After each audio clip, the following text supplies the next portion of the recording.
The stars above Earth had always been silent. For thousands of years, humans looked up and wondered if they were alone. They built telescopes, sent radio signals into the darkness, and dreamed of the day when someone would answer back. On March 15th, 2024-7, that silence finally broke. The ships appeared at the edge of the solar system without warning. They were massive, each one larger than Earth's moon, and there were hundreds of them. They hung in space like floating cities, their surfaces smooth and gleaming with colors that seemed to shift when you looked at them. Every telescope on Earth and every human colony from Mars to the outer planets turned to watch. Within an hour, the ships sent a message. It came on every frequency humans had ever used. Radio, television, internet, even old emergency channels that nobody thought worked anymore. The message was in perfect English, and Chinese and Spanish, and every other language humans spoke. The translation was flawless, as if whoever sent it had studied humanity for a very long time. People of Earth, the message began. We are the Caltherian Collective. We represent 10,000 species from across the galaxy. We have watched your species grow and develop. We have seen your art, your science, your struggles, and your triumphs. We believe you are ready. We come to offer you a place among the stars. The world stopped. Every government declared an emergency. Every news channel played the message on repeat. People flooded into the streets, some celebrating, some afraid, all of them knowing that human history had just changed forever. Ambassador Chen Yara was in her apartment in Geneva when her phone started ringing. She was 43 years old, sharp-minded, and had spent 20 years negotiating treaties between Earth's nations and the colony worlds. She had dealt with wars, trade disputes, and political crises that could have torn humanity apart. But this was different. This was bigger than anything she had ever faced. "They want you at the UN immediately," her assistant said when she answered.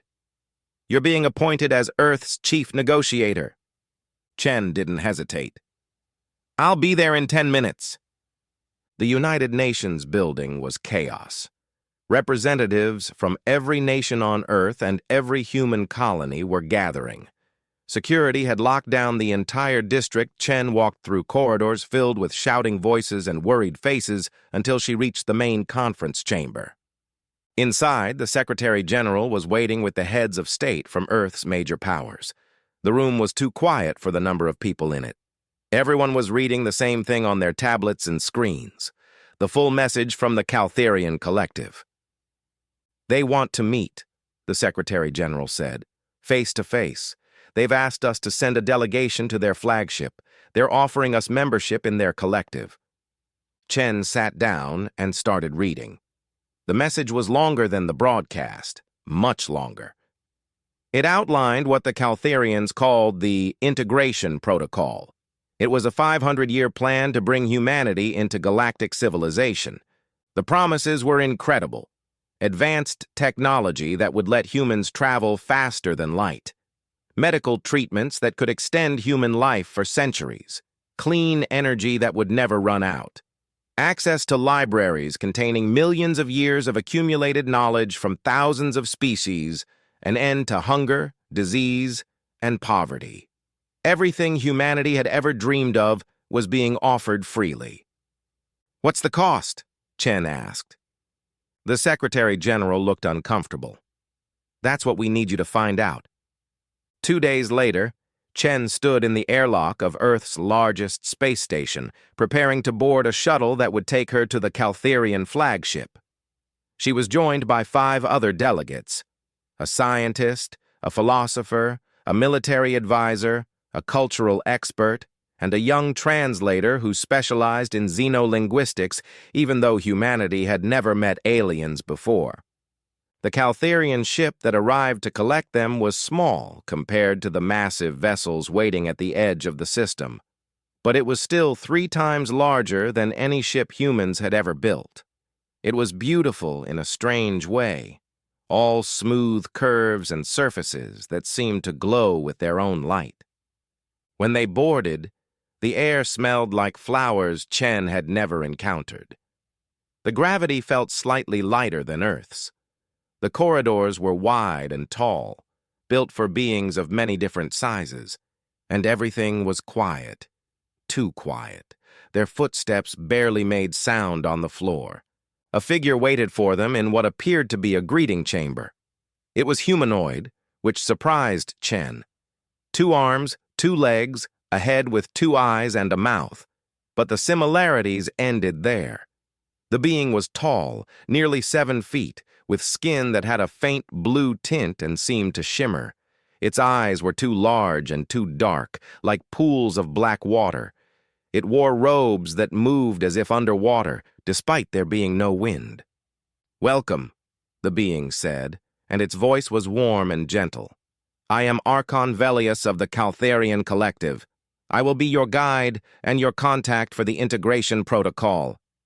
It smiled, and the smile looked almost human. Almost, but not quite. Chen bowed slightly, a gesture of respect that was neutral enough for first contact. "I am Ambassador Chen Yara, representing humanity. We are honored by your presence and grateful for your offer." Velius led them deeper into the ship. As they walked, he talked about the collective. He described a civilization that spanned half the galaxy, where 10,000 different species lived in peace and prosperity. He spoke of worlds transformed from barren rocks into gardens. He described cities that floated in the clouds and others that existed beneath the seas. He painted a picture of a universe where war was ancient history and suffering was a choice no one had to make. "Why now?" Chen asked. "Why offer this to humanity now?" Velius paused at a large window that looked out at Earth, hanging blue and beautiful in the distance. "Every species reaches a threshold," he said, "a point where they can either join the galactic community or destroy themselves. You have nuclear weapons, genetic engineering, artificial intelligence. You have the tools to create paradise or to end yourselves. We intervene at this moment because it is when you need guidance most." They entered a conference chamber that was larger than any room Chen had seen on the ship. The walls displayed images of alien worlds and alien species, hundreds of them, thousands, each one labeled with a name and a date of integration. Velius gestured to the display. "All of them face the same choice you face now. All of them chose to join us. All of them are thriving." The philosopher in Chen's delegation, an old man named Dr. Kuwara, spoke up. "What about those who said no?" Velius turned to look at him. For just a moment, something flickered in those dark eyes. Then the warm smile returned. "In 10,000 years, only a handful of species have declined our offer. It is rare. Most species recognize the benefit of joining something greater than themselves." "But what happened to those who declined?" Kuwara pressed. "They chose their own path," Velius said smoothly. "We respect that choice. We quarantine their systems to allow them to develop without interference." Chen made a mental note. Quarantine. An interesting word choice. They spent 6 hours in that chamber as Velius explained the integration protocol in detail. It was complex and thorough. The first 100 years would focus on technology transfer and economic integration. Humans would adopt collective currency and join collective trade networks. The second 100 years would involve cultural exchange, with human children learning alongside alien children in mixed schools. The third 100 years would see political integration, with Earth becoming a member world in the collective's governance structure. By the 500th year, Velius explained, humanity would be fully integrated. They would be equal members of the collective, indistinguishable from any other species in terms of rights and status. Chen's military advisor, Colonel Zhang, asked the question Chen was thinking. "What about our sovereignty? Our right to govern ourselves?" "You retain all autonomy," Velius assured them. "The collective does not impose rule. We offer guidance and structure. You remain free to make your own choices within the framework we provide." When the meeting ended, Chen and her team returned to their shuttle. No one spoke until they were back in human space, on the station, in a secured room that was swept for listening devices. "It's everything we ever wanted," the scientist said quietly. "Everything we've been working toward for centuries." "It's a trap," Colonel Zhang said flatly. "How can you say that?" the scientist shot back. "They're offering us the stars." Chen held up her hand for silence. "We have 72 hours before we need to give them an answer. I want every word of that integration protocol analyzed.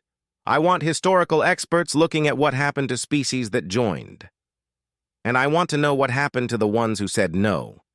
Dr. Kawara nodded slowly. "I noticed something. Did you see the images on the walls?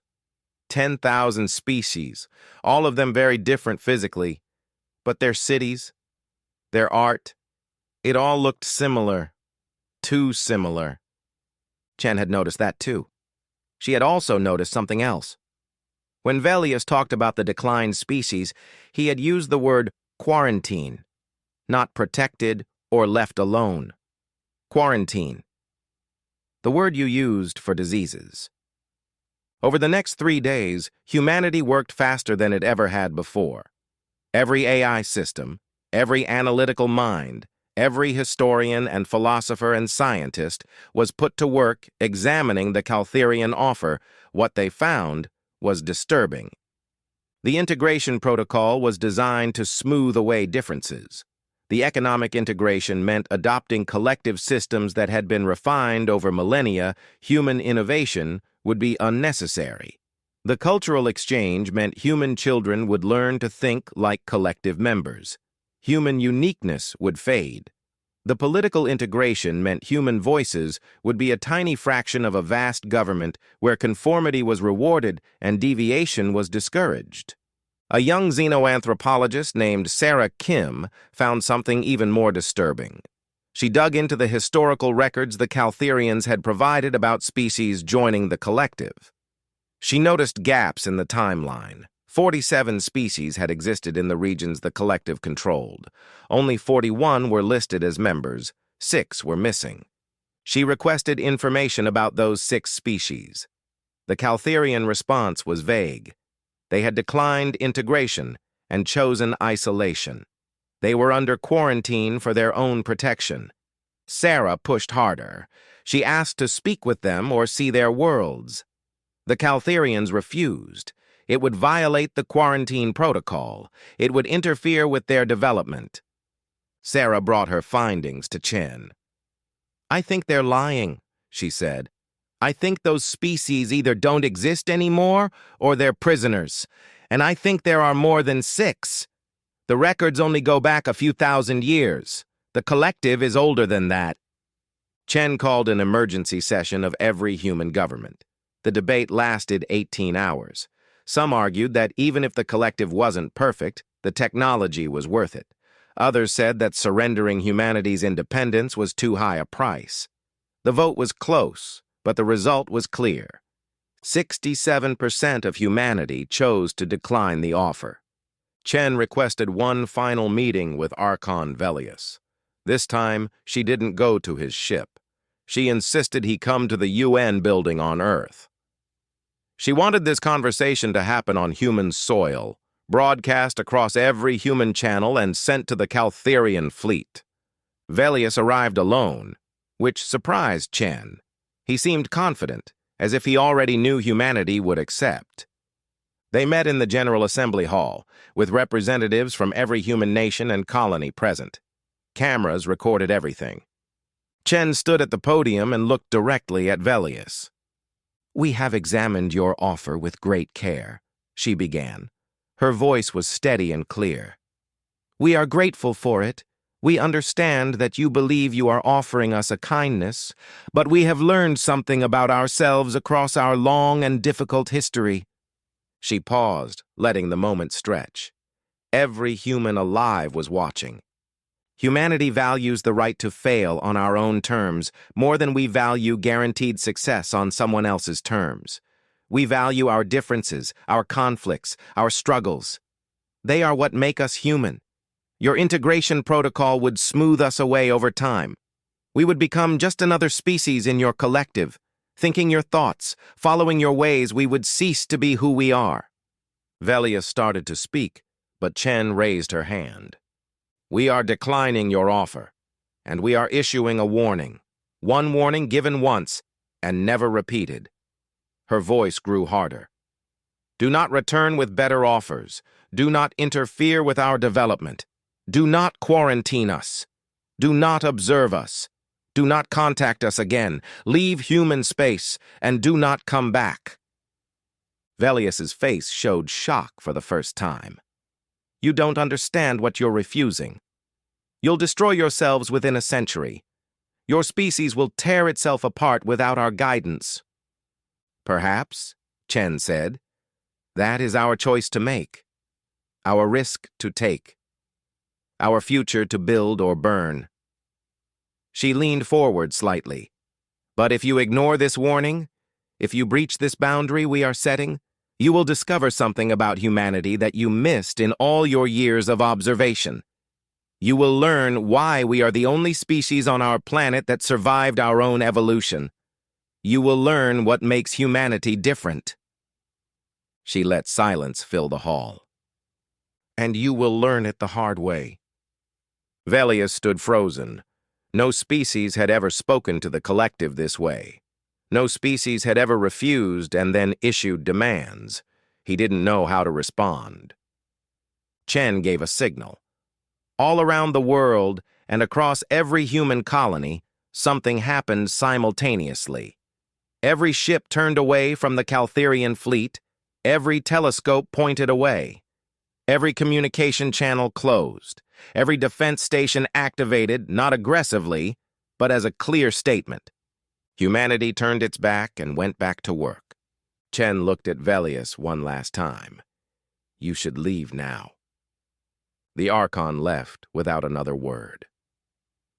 The Caltherian fleet lingered at the edge of the solar system for 3 days. Then finally they departed. In his private chambers on the flagship, Velius made a note in the official collective records. Species designation, humanity, status, declined integration, assessment, primitive species with developmental delays. Recommendation, return in 50 years to reevaluate readiness. He believed humanity would be begging for their help within a generation. He was wrong. 50 years passed quickly for a civilization that had chosen its own path. For humanity, those 5 decades were the most turbulent and transformative in their history. Without the Caltherian collective to lean on, humans had to solve their own problems. It was messy, difficult, and sometimes painful, but it was theirs. The first 10 years after the collective left were the hardest. Some people remained angry about the decision. They had seen paradise offered and watched their leaders refuse it. Protests erupted in major cities. A small colony on Europa even tried to declare independence, hoping to contact the Caltherians on their own. The Earth government had to intervene carefully, not with force, but with patience and dialogue. Dr. Kuwara, the philosopher who had been part of the original delegation, spent those years traveling and speaking. He was old now, his hair completely white, his movements slow, but his mind was sharp, and people listened when he talked. We didn't refuse paradise, he would say at every gathering. We refused the death of what makes us human. Yes, we struggle. Yes, we fail. But we also create. We grow. We become something new. The Caltherians wanted to give us answers. We chose to keep asking questions. Slowly, the anger faded. Humanity got back to work. The science teams focused on developing faster than light travel. They knew it was possible because the Caltherians had it, but humans had to figure it out themselves. Thousands of researchers worked on the problem. There were setbacks and failures. 3 experimental ships were lost with all hands. Each time, humanity mourned, learned, and kept trying. 22 years after the Caltherians left, a ship called the Pioneer successfully jumped to Alpha Centauri and back. The trip took 6 weeks instead of the centuries it would have taken with conventional drives. It wasn't as fast as Caltherian technology. Their ships could cross the same distance in hours. But the human drive worked, and it was based on principles humans had discovered themselves. The celebration lasted for days across every human world. With FTL travel unlocked, humanity spread faster than anyone had predicted. Colony ships departed Earth at a rate of 3 or 4 per year. Some went to nearby stars humans had studied for centuries. Others ventured farther, looking for new worlds and new opportunities. The colonies were as different as the people who founded them.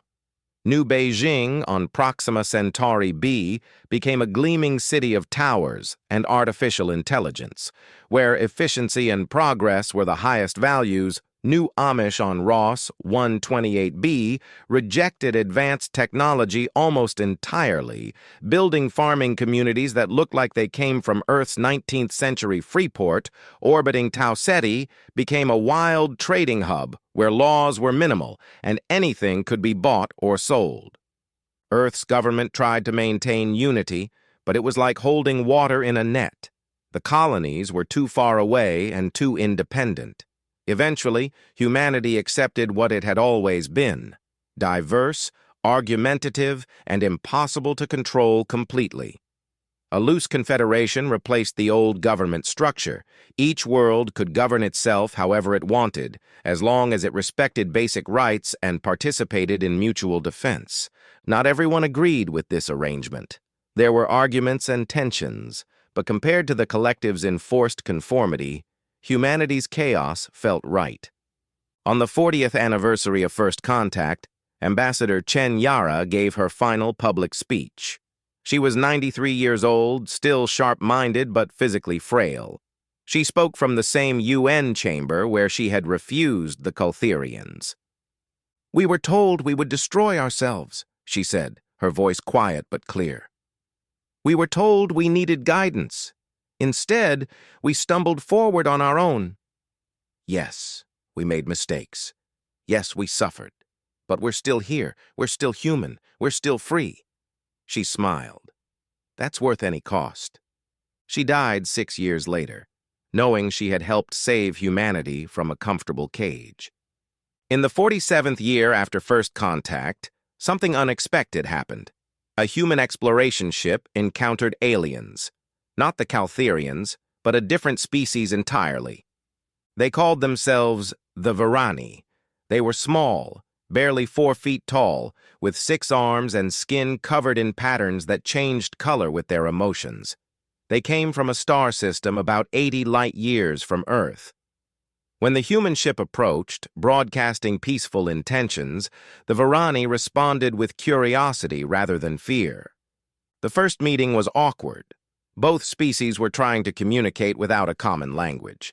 But slowly, with patience and creativity, they began to understand each other. The Varani were traders and explorers, traveling between stars in ships that were old but reliable. They had never heard of the Caltherian collective. This fascinated the humans. Were there aliens in the galaxy who existed completely outside the collective's influence? The Varani confirmed it. The galaxy was vast, and the collective only controlled a portion of it. There were thousands of other species, some in their own collectives or empires, others independent like the Varani. The humans and Varani established a trade relationship. The Varani wanted human entertainment media, music and stories and games. They found human culture endlessly interesting because it was so diverse. Humans wanted Varani navigation data and information about other species. It was a fair exchange, and neither side tried to dominate the other. More contacts followed. Humanity met the Threxians, a warrior species that respected strength. They met the Quilora, a species of philosophers who lived in vast space habitats. They met the Shen, who were traders like the Varani, but more aggressive in their business practices. Each contact was different. Some became allies. Some became rivals. None of them tried to assimilate humanity into a collective. The galaxy, humans discovered, was much more complicated than the Caltherians had made it seem. On the 50th anniversary of First Contact, Dr. Sarah Kim, the xenoanthropologist who had first discovered the collective's lies, was working at a research station on Mars. She was 68 years old now, and she ran the Solar Institute for Xenological Studies. Her team monitored alien communications, studied alien cultures, and advised Earth's government on diplomatic matters. One morning, her assistant rushed into her office with an alert. Long-range sensors had detected something at the edge of the solar system, multiple FTL signatures. Big ones. Sarah's blood ran cold. She knew what this was before the confirmation came through. The Caltherians were back. Within hours, every human government received the same message. It was from Archon Velius, and he sounded tired. "People of Earth," the message began. 50 years ago, you chose to refuse our offer. We respected that decision and gave you time to develop on your own. We return now to see how you have progressed. We hope that you have reconsidered. We are prepared to renew our offer of integration into the collective. The message was polite, but something about it felt wrong. Sarah listened to it 3 times, analyzing every word. "He sounds surprised," she said to her assistant. "He expected to find us struggling. He expected us to beg for help." She was right. On the Caltherian flagship, Velius stood before a display showing the human solar system. He was shocked by what he saw. 50 years ago, humanity had been confined to their own solar system with a few struggling colonies on Mars and the moons of Jupiter. Now, human settlements dotted 20 different star systems. Ships moved between them constantly, carrying trade and people. The hulls were crude compared to collective ships, and the FTL drives were inefficient. But they worked, and there were hundreds of them. Worse, the sensors detected alien signatures that weren't Caltherian. Other species were in human space, trading and communicating freely. Humanity had made contact with aliens and established relationships without collective oversight. This wasn't supposed to happen.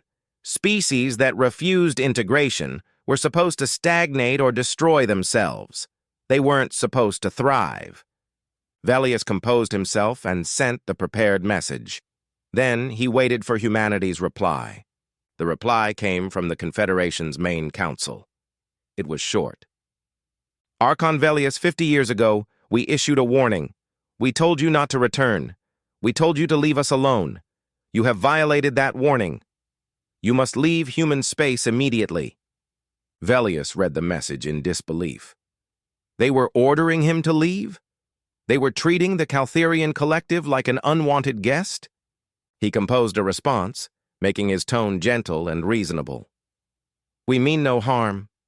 We simply wish to check on your progress and renew our offer. Surely 50 years is enough time for you to realize that you need guidance. Your technology is crude. Your society is fractured. You spread across the stars without proper planning or structure. Let us help you before you make mistakes that cannot be undone." The human response was faster this time, and it came with an attached file.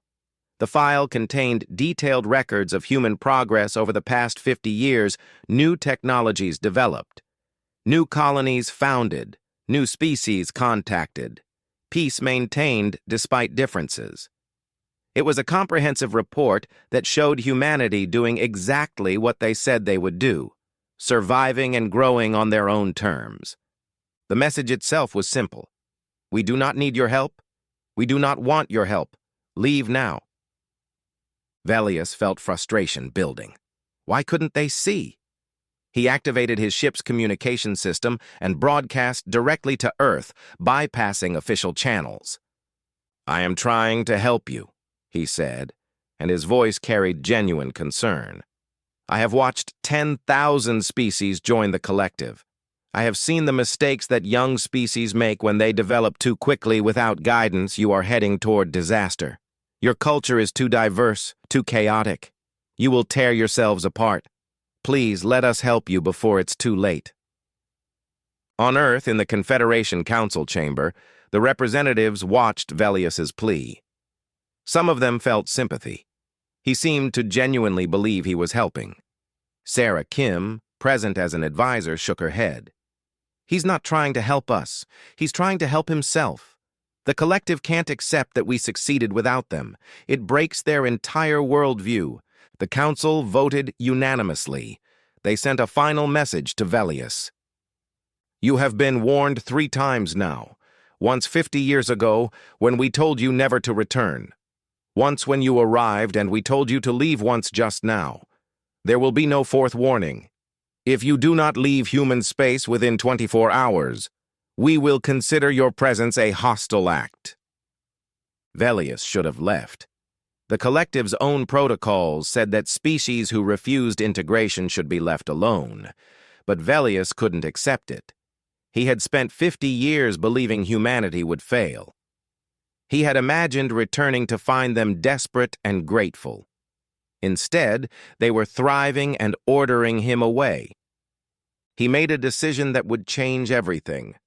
There was a human colony on Mars that was struggling. A blight had damaged their crops and they were facing a difficult winter. It wasn't a crisis. They had called for supplies from Earth and ships were already on the way. But it was enough of a problem that Velius could justify what he was about to do. He sent a small ship to Mars orbit.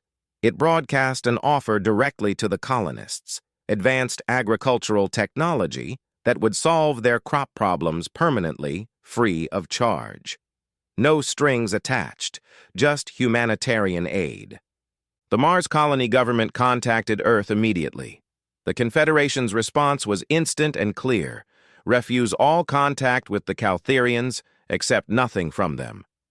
But Velius had counted on human nature. Not everyone in the colony agreed with Earth's decision 50 years ago. Some people thought humanity had made a mistake. When Velius's ship began descending toward the colony's main agricultural zone, a group of colonists opened a landing bay. They thought they were just accepting technology. They thought they were helping their neighbors survive a hard winter. They didn't realize they were starting a war. 3 human defense ships intercepted Velius's vessel before it could land. They broadcasted on all frequencies, ordering the Caltherian ship to withdraw. They warned that any attempt to make contact with the colony would be considered a hostile act. Velius, on the Caltherian flagship, watched in real time.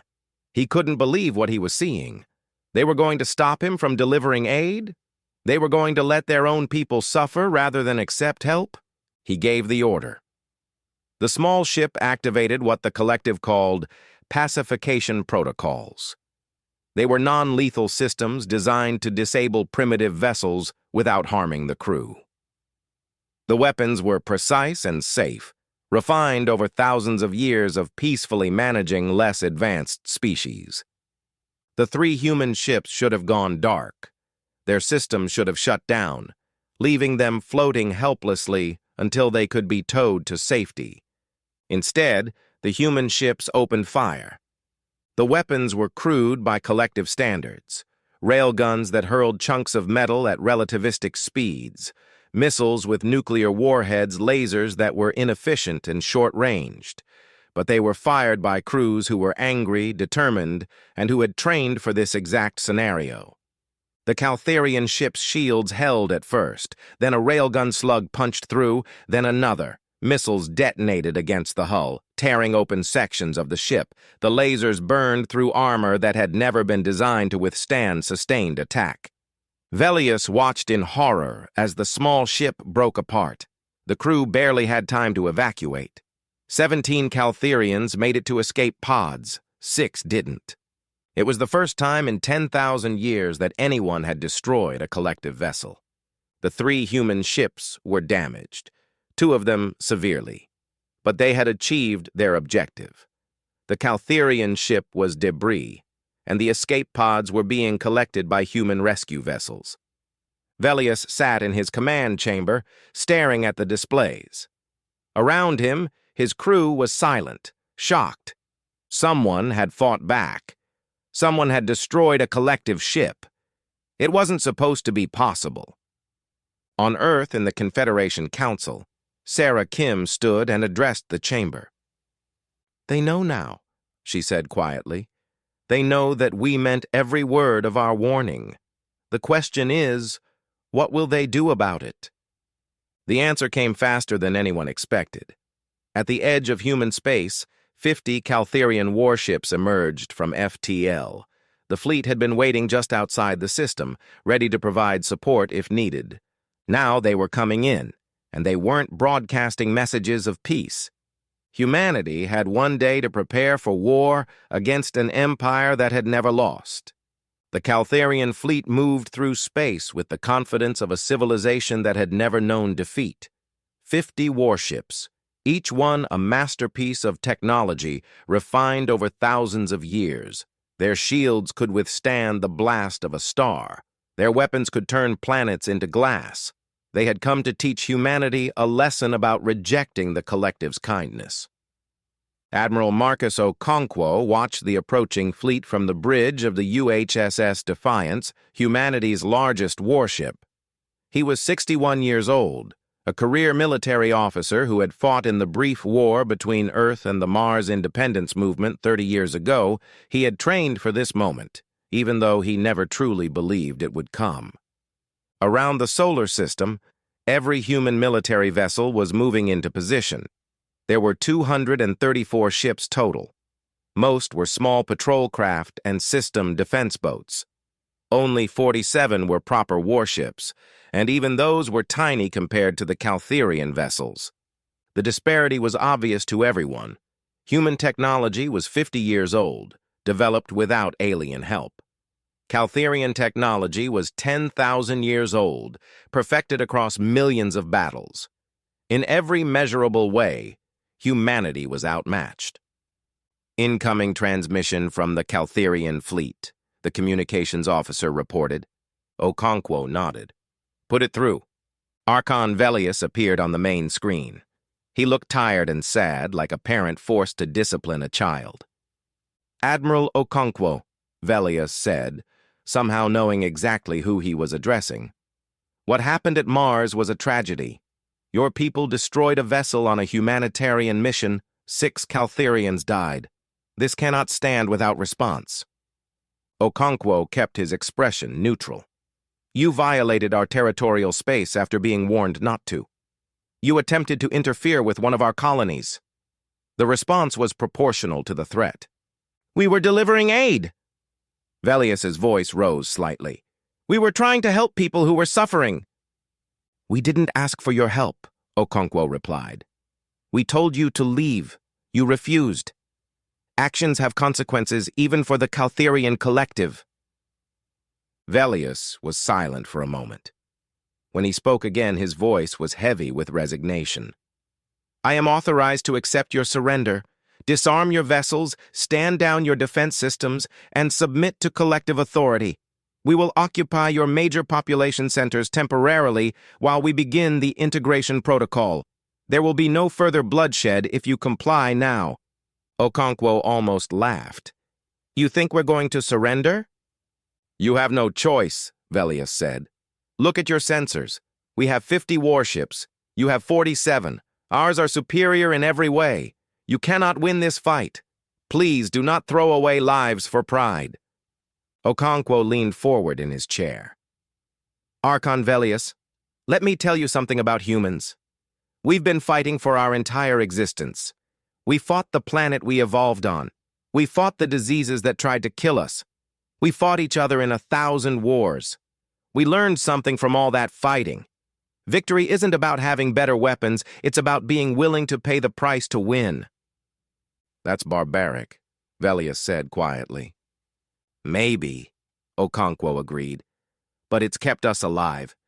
You have one chance to avoid what comes next. Turn your fleet around and leave human space. Don't come back. Velius closed his eyes briefly. I cannot. The collective has made its decision. You will be integrated by force if necessary, for your own good. Then, Okonkwo said, you're going to learn something new today. He cut the transmission and turned to his crew. All ships, battle formation Delta 7. Execute immediately. The human fleet scattered. It wasn't a retreat. It was a tactical repositioning that the Caltherians had never seen before. Instead of forming a defensive line, The human ships split into small groups of 3 or 4 vessels each. They dove in different directions, using the orbits of planets and moons for cover. On the Caltherian flagship, tactical officers watched in confusion. "They're breaking formation," one reported. "No coordination. They're fleeing in random directions." Velius studied the tactical display. Something felt wrong. "Where is their flagship?" The officers searched their sensors. The Defiance had disappeared into the shadow of Jupiter, along with 20 other human ships. "It doesn't matter," Velius decided. "Divide our fleet. Pursuit groups of 5 ships each. Disable their vessels and force them to surrender minimal casualties." The Caltherian fleet split up, each group chasing after a cluster of human ships. It was exactly what Okonkwo had wanted them to do. The first engagement happened near Earth's moon. 5 Caltherian warships cornered 3 human frigates. The Caltherians broadcast surrender demands. The human ships responded by firing every weapon they had and ramming. 2 of the human ships were destroyed. The third was crippled. But they had damaged 2 Caltherian vessels, badly enough that they had to withdraw from the battle. The remaining 3 Caltherian ships continued their pursuit of other human vessels, but they were more cautious now.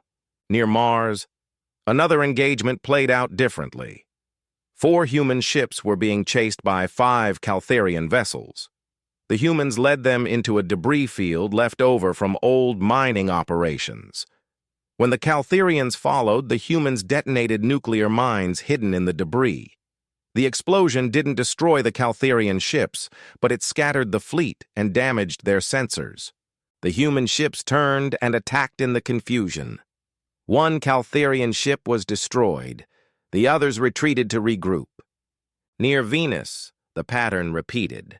Human ships would engage, inflict damage even at the cost of their own destruction, and make the Caltherians pay for every inch of space. Velius watched the reports coming in with growing alarm. The humans were fighting like cornered animals. They accepted casualties that should have broken their morale. When a human ship was crippled, the crew would often set the reactor to overload and try to ram the nearest Caltherian vessel.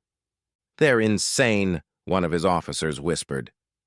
"They're committed," Velius corrected, but he was shaken. In 10,000 years, the collective had never faced an enemy that fought this way. There were rules to warfare. There were conventions. You surrendered when defeat was certain to preserve lives for later. You didn't throw yourself into oblivion for tactical advantage. Humans apparently didn't follow those rules. The battle continued for 6 hours. By the end, 40 human ships had been destroyed or disabled. Another 60 were damaged. But the Caltherian fleet had lost 7 ships destroyed and 18 damaged severely enough that they had to withdraw from combat. For an empire that measured losses in thousands of years, losing 7 ships in 6 hours was catastrophic. Velius called a temporary halt to the offensive. His fleet regrouped at the edge of the solar system while he tried to understand what had happened. "Calculate their remaining military capacity," he ordered. The tactical report was grim. Humanity still had 134 combat-capable ships. They were damaged and low on ammunition, but they were still fighting. "How long until our reinforcements arrive?" Velius asked. 3 days, an officer reported. Another 20 ships from the nearest collective outpost. 3 days. Velius looked at the tactical display showing human defensive positions. They had pulled back to form a tighter perimeter around Earth and Mars. They were consolidating, preparing for the next assault. On the bridge of the Defiance, Admiral Okonkwo was receiving damage reports. His ship had taken hits during the fighting. 2 of its 4 main railguns were destroyed. The port shield generator was offline.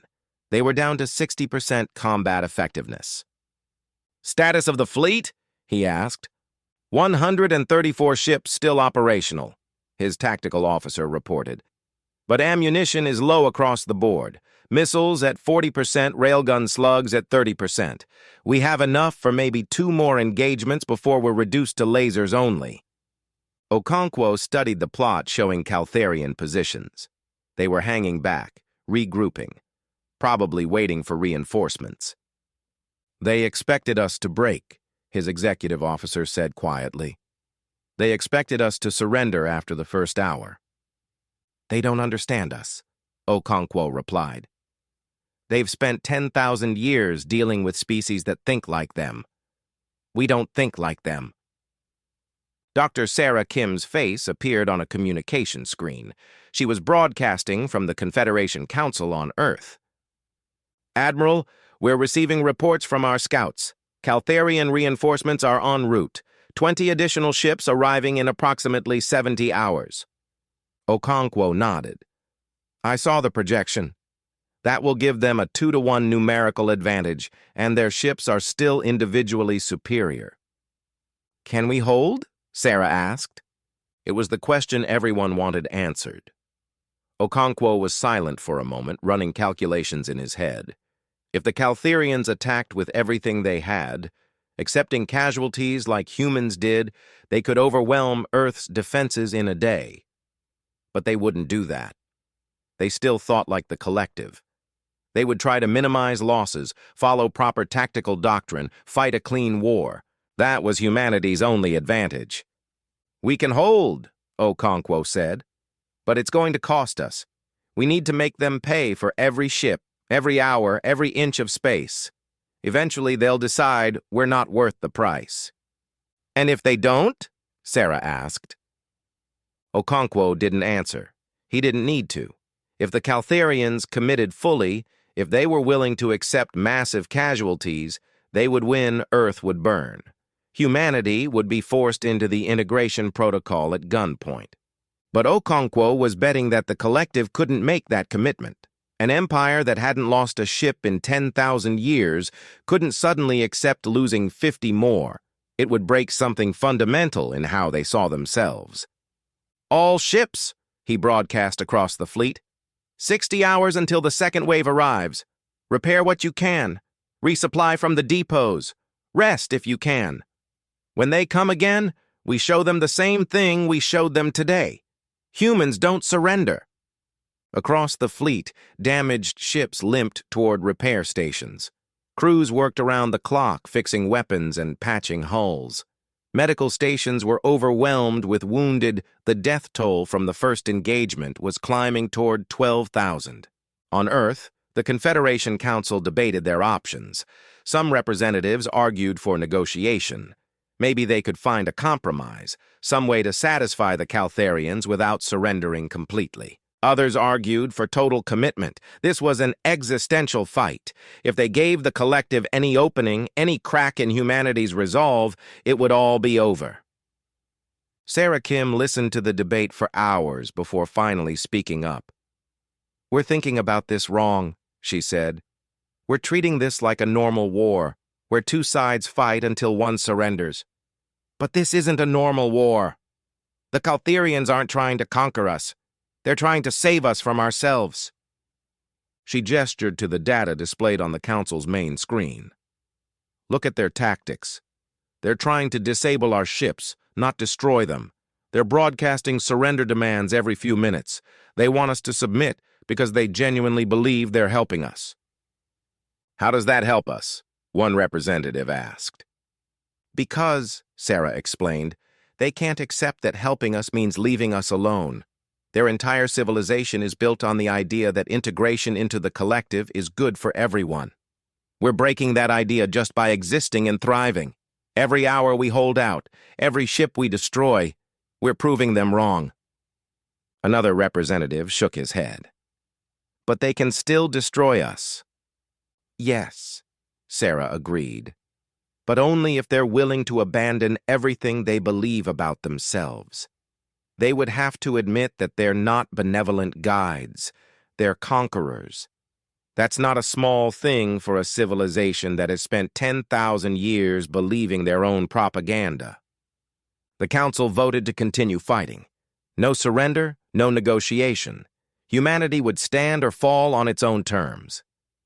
In his quarters on the Defiance, Admiral Okonkwo allowed himself 1 hour of rest. He lay on his bunk, eyes closed, thinking about his daughter. She was on Earth, working as a doctor in Lagos. He had spoken to her briefly before the battle started. "Come home safe, Dad," she had said. "I will," he had promised, knowing it might be a lie. He thought about Ambassador Chen, dead now for 4 years. She would have understood what they were doing. She had issued the first warning. Okonkwo was enforcing it. His alarm woke him after an hour. He returned to the bridge where his crew was waiting. "Status?" he asked. "Repairs at 60%. Ammunition resupply from Earth and Mars proceeding. Fleet morale is holding." Okonkwo looked at the tactical display. The Caltharian fleet hadn't moved. They were still waiting at the edge of the system, probably arguing among themselves about what to do next. "Do you think they'll come again?" his executive officer asked. "Yes," Okonkwo said. "They have to. If they leave now, it means we won. It means a primitive species beat the mighty collective. They can't accept that." "But we didn't win," the officer pointed out. "We lost 40 ships. They lost 7. Okonkwo smiled grimly. "We're still here. We're still fighting. For the collective, that's the same as losing." On the Caltharian flagship, Velius was having the same realization. He stood before his senior officers, all of them experienced commanders who had served the collective for centuries. "We can't leave," one officer said.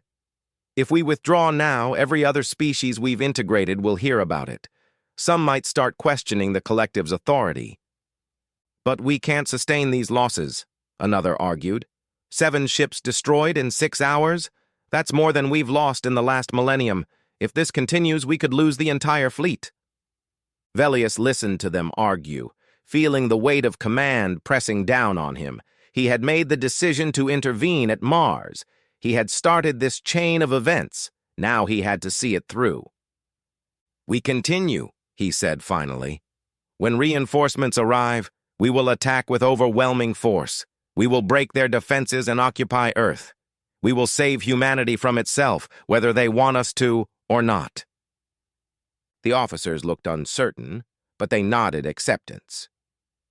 Velius returned to his quarters and stared at the data files on humanity. 50 years ago, they had been so simple.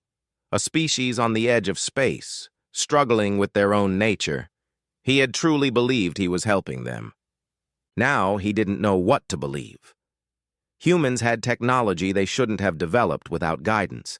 They had allies among alien species the collective had never even contacted. They fought with a desperation that seemed suicidal, but was somehow effective. He thought about Ambassador Chen's warning from 50 years ago. "You will learn what makes humanity different, and you will learn it the hard way." He was learning, and she had been right about the hard way. In 70 hours, the reinforcements would arrive. Then the real battle would begin. Velius tried to convince himself that it would be quick, that humanity would finally see reason and surrender. But deep down, he knew better. Humans didn't surrender. They didn't follow the rules. They didn't think like any other species in the galaxy, and that made them the most dangerous enemy the collective had ever faced. The reinforcements arrived exactly when predicted. 20 Caltharian warships emerged from FTL at the edge of the solar system, their hulls gleaming and their weapons fully charged. They joined the existing fleet, bringing the total force to 63 combat-ready vessels. It was the largest military force the collective had assembled in 3,000 years. Archon Velius called a fleet-wide conference. The holographic images of his ship commanders appeared in a circle around him, each one representing centuries of experience and thousands of successful integrations. "This ends today," Velius announced. "We will advance on Earth in 3 waves. First wave disables orbital defenses. Second wave suppresses surface-to-space weapons. Third wave lands occupation forces in major cities. Resistance will be met with the minimum force necessary to ensure compliance." "What about the human fleet?" one commander asked. "They will attempt to intercept us. When they do, we engage and disable. Our objective is not destruction. It is pacification. Remember, these are the people we came to help. Every human death is a failure of our mission." The commanders acknowledged their orders, but Velius could see doubt in their expressions. The first battle had shaken them. The collective's forces weren't supposed to take casualties. War was supposed to be clean and surgical, over quickly once the inferior side recognized reality. Humanity had refused to recognize reality. On Earth, Admiral Okonkwo received the latest intelligence reports.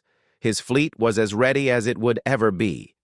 Repairs had restored most ships to 70 or 80% functionality. Ammunition had been restocked, though they were drawing down the last reserves. There would be no more resupply after this battle. "They're moving," his tactical officer reported.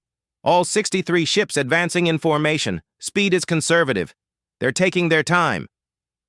Okonkwo studied the plot. The Caltherian formation was textbook perfect. 3 waves properly spaced, with clear command structure and support vessels positioned for maximum efficiency. It was how you fought a war when you had overwhelming superiority and wanted to minimize risk. It was also predictable. "Send the fleet order," Okonkwo commanded. "Formation Omega, execute immediately." His executive officer looked surprised. "Sir, Omega formation will split us across the entire inner system. We'll have no concentrated firepower." "That's the point," Okonkwo replied. "They want a clean, organized battle. We're going to give them chaos." The human fleet scattered again, but this time with more purpose. Small groups of ships positioned themselves throughout the inner solar system, using planets, moons, and asteroid fields for cover. They weren't defending any single point. They were everywhere and nowhere. Velius watched the human deployment with frustration. "They're not forming a defensive line. What are they doing?" His tactical officer highlighted multiple locations on the display. "They've positioned forces near Earth, Mars, Venus, and throughout the asteroid belt, small groups widely dispersed. If we advance on Earth, we leave our flanks exposed. Then we'll sweep the entire system," Velius decided. "First wave breaks into 6 groups. Each group eliminates human forces in their sector, then converges on Earth second, and third waves hold position to provide support." It was a sound strategy against a conventional enemy, but humanity wasn't conventional. The first Caltherian group, 10 ships strong, advanced on the human position near Venus. 5 human frigates were waiting in orbit around the planet. As the Caltherians approached, the human ships powered up their weapons and broadcast a message. "This is Captain Rodriguez of the UHSS Valiant. You are ordered to withdraw from human space immediately. This is your final warning." The Caltherian commander almost laughed. 5 frigates against 10 warships. "This is Collective Fleet Commander Suresh. Power down your weapons and prepare to be boarded. You will not be harmed if you comply." The human response was to fire every weapon they had. The battle was short and brutal. The 5 human frigates focused their fire on a single Caltherian ship, overwhelming its shields through pure volume of fire. The ship's hull cracked open, venting atmosphere and crew. The other 9 Caltherian ships retaliated, and within minutes, all 5 human frigates were disabled or destroyed. But the Caltherians had lost a ship, and 3 more were damaged. Commander Suresh reported to Velius with confusion in his voice. "They could have retreated. They could have surrendered. Why did they fight?" "Because they're human," Velius replied quietly. "Continue to the next position." The pattern repeated across the solar system. Near Mars, 6 human ships destroyed 2 Caltherian vessels before being wiped out. In the asteroid belt, human forces used the rocks for cover, launching ambushes that damaged Caltherian ships before being hunted down and eliminated. Every engagement followed the same pattern. The humans lost. They always lost. But they made the Caltherians bleed for every victory. Okonkwo watched the reports from the bridge of the Defiance. His ship was positioned near Earth with 40 other vessels, the core of humanity's remaining defense. They had held back from the initial skirmishes, waiting. "Casualty report?" he asked. 63 ships destroyed or disabled in the outer system. Estimated 14,000 dead. His officer's voice was hollow. Okonkwo closed his eyes briefly. 14,000 people gone, each one with families, dreams, lives.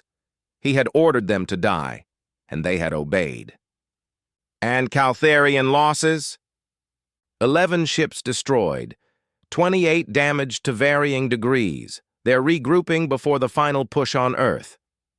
The ratio was terrible. Humanity was losing nearly 6 ships for every Caltharian vessel destroyed. In any conventional war, those numbers would mean total defeat. But this wasn't about numbers. It was about will. "How long until they advance on Earth?" Okonkwo asked. 6 hours. They're repairing damage and redistributing forces." 6 hours. Okonkwo used the time to walk through his ship, speaking to the crew. They were exhausted, many of them injured. But he saw no despair in their eyes. They knew what they were fighting for. In the ship's medical bay, he found a young pilot who had crash-landed after her ship was destroyed. She was being treated for burns and broken bones. "We held them off, didn't we, sir?" she asked through pain medication. "We did," Okonkwo confirmed. "You did good work out there." "My whole squadron is gone," she said. "But we took 2 of them with us. That's good, right? We made them pay?" Okonkwo squeezed her hand gently. "You made them pay. Rest now." He continued his walk, stopping to speak with engineers, gunners, officers. Each conversation was brief, but important. These people needed to know their sacrifice mattered. On the Caltharian flagship, Velius was having a very different conversation with his commanders. "We've lost 11 ships," one commander stated flatly, "in less than 12 hours of combat. This is unsustainable." "We have 52 ships remaining," another argued. "They have less than 70. We still have overwhelming superiority." "But at what cost?" The first commander gestured at the casualty reports. "We've lost over 4,000 collective citizens. 4,000! The entire collective will hear about this. They'll ask why we're fighting a war of extermination against a species we claimed to want to help." Velius felt the weight of command crushing him. "This is not a war of extermination. We are using minimum force to—" "Minimum force?" the commander interrupted, something that never happened in collective military culture. "Admiral, we've destroyed over 100 human ships. We've killed tens of thousands of them. How is this minimum force?" "They keep fighting," Velius's voice rose. "Every time we offer surrender, they attack. Every time we try to show restraint, they exploit it. What would you have us do?" The conference chamber fell silent. Finally, the youngest commander spoke. She was only 200 years old, relatively inexperienced. "Perhaps," she said carefully, "we should consider that we were wrong to come here." The other commanders stared at her. Velius felt something cold in his chest. "Explain," he said. "The humans warned us not to return. We ignored that warning. They warned us not to interfere at Mars. We ignored that warning too. They told us they would fight, and we didn't believe them. Every step of this, we have been wrong about what humans would do." She paused. "Maybe we're wrong about this entire mission." "We are bringing them into civilization," another commander protested. "We are saving them from themselves." "Are we?" The young commander pulled up historical data. In the 50 years since we left, they developed FTL travel. They established colonies. They made peaceful contact with multiple species. They built a functioning interstellar civilization. Where is the failure we predicted? Velius wanted to argue, but the data was irrefutable. Humanity had succeeded without the collective. Worse, they had succeeded in ways the collective never anticipated. Their technology was different, their society was chaotic, their culture was fragmented. By every collective metric, they should have collapsed. But they hadn't. "It doesn't matter now," Velius said finally. "We've committed to this course. We cannot withdraw without completing the mission. To do so would be to admit that the collective made a mistake that is unacceptable." The commanders nodded, but Velius could see doubt in their eyes. The final assault on Earth began 6 hours later. 52 Caltherian ships advanced in a wall of overwhelming firepower. The human defense fleet of 71 ships rose to meet them. The battle was joined halfway between Earth and the Moon. This time, the humans didn't scatter. They formed a defensive sphere around Earth, layered in depth, with overlapping fields of fire. The Caltherians had to go through them to reach the planet. "All ships," Okonkwo broadcast. "This is our last stand. Make it count." The two fleets collided like ancient armies. Ships on both sides opened fire at maximum range. Space filled with missiles, railgun slugs, and laser beams. Shields flared and failed. Hulls ruptured. Ships died. The Defiance took the center of the human formation. Its remaining railguns hammered at a Caltherian heavy cruiser, finally punching through its shields. A dozen human ships concentrated fire on the wounded vessel until it broke apart. But the cost was terrible. 5 human ships were destroyed in that exchange. 3 more were crippled and had to withdraw. Okonkwo gripped his command chair as the ship shook from impacts. "Status? Shields at 40% and falling. 2 more railguns offline. Hull breaches on deck 7 through 9. "Keep firing!" The battle raged for 3 hours. It was nothing like the clean, surgical warfare the collective practiced. It was brutal, desperate, and costly. Both sides took horrible losses. Okonkwo watched his fleet shrink on the tactical display. 71 ships became 60, then 50, then 40. Each ship that died took hundreds of crew with it. The death toll was climbing into the tens of thousands. But the Caltherians were dying too. Their formation, so perfect at the start, had broken apart under sustained assault. Ships that were supposed to support each other were isolated and destroyed. The collective's superior technology couldn't compensate for humanity's willingness to trade lives for kills. When the Defiance's shields finally failed, Okonkwo knew the end was near. Enemy fire tore into the ship's hull. Secondary explosions rippled through the corridors. The bridge was filled with smoke and the sound of alarms. "Evacuate non-essential personnel," Okonkwo ordered. "Engineering, how long can you keep the reactor stable?" 20 minutes, maybe 30, the chief engineer replied. Okonkwo looked at his executive officer. "Get to the escape pods. That's an order." "Sir, I dash. Go, all of you. I need volunteers to stay at the weapon stations. Anyone who wants to live, leave now." Half the bridge crew rushed for the exits. The other half stayed at their posts. Okonkwo turned the dying ship toward the nearest Caltherian vessel. "Give me everything the weapons have left, and someone override the reactor safeties." The Defiance, crippled and burning, accelerated toward a Caltherian cruiser. The enemy ship tried to evade, but the Defiance's remaining weapons crippled its engines. The two ships collided at high velocity. The reactor containment failed a moment later. The explosion was visible from Earth, a new star that briefly outshone the sun. On the Caltherian flagship, Velius watched the battle with growing horror. 23 more ships destroyed. 23! The human fleet was down to just 18 vessels, but they were still fighting, still clawing at his forces with everything they had. "Fleet order," he transmitted, his voice hollow. "All ships, withdraw to minimum safe distance. Cease offensive operations." "Admiral?" his tactical officer questioned. "We've won," Velius said. "We've destroyed most of their fleet, but we've lost." He couldn't finish the sentence. 34 ships. Over 11,000 collective citizens dead. The surviving human ships didn't pursue. They formed a battered defensive line around Earth and waited. Velius stared at Earth on his displays. The planet was helpless now. He could bombard it into submission. He could land occupation forces. He could complete the mission. But the cost would be every remaining ship in his fleet. The humans would fight on the ground as fiercely as they fought in space. Every city would be a battle. Every street would run with blood. And for what? To help a species that didn't want help? To save people who would rather die than be saved?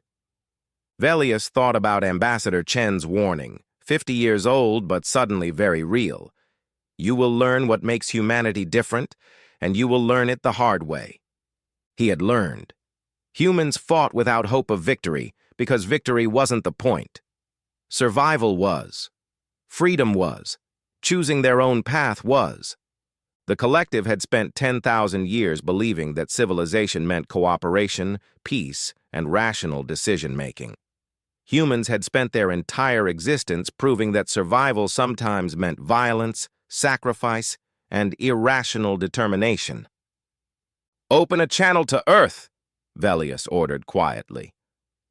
When the line connected, he found himself facing a woman he recognized from the old records, Dr. Sarah Kim, one of the original analysts who had warned against accepting the collective's offer. "Dr. Kim," Velius said, "I wish to discuss terms." Sarah's face was hard. "The only terms we'll accept are your immediate withdrawal from human space and a promise never to return." "We've lost 34 ships," Velius said. "You've lost over 100. Your military is broken. Why won't you surrender?" "Because we're human," Sarah replied. "We don't surrender. We don't submit. You can kill us, but you can't make us join you." Velius closed his eyes. "I understand that now. What I don't understand is why you're willing to die for it." "Would you give up being Caltherian?" Sarah asked. "Would you abandon everything that makes your species unique just because someone offered you something easier?" "The collective preserves uniqueness. You homogenize it," Sarah interrupted. "You smooth away differences until everything looks the same. We've seen your records. 10,000 species, all with remarkably similar art, similar philosophy, similar politics. That's not preservation. That's assimilation." Velius wanted to argue, but he couldn't. He had been to 1,000 integrated worlds. She was right. They all felt similar. He had always thought that was because they had achieved enlightenment. Now he wondered if it was because they had lost something essential. "If we withdraw," Velius said carefully, "will humanity leave us alone?" "If you leave us alone," Sarah replied, "we'll have no reason to bother you. We never wanted conflict. We just wanted to be left alone." The collective will hear about this defeat. Some may question whether integration is truly beneficial. "Good," Sarah said. "Maybe some of them will choose freedom."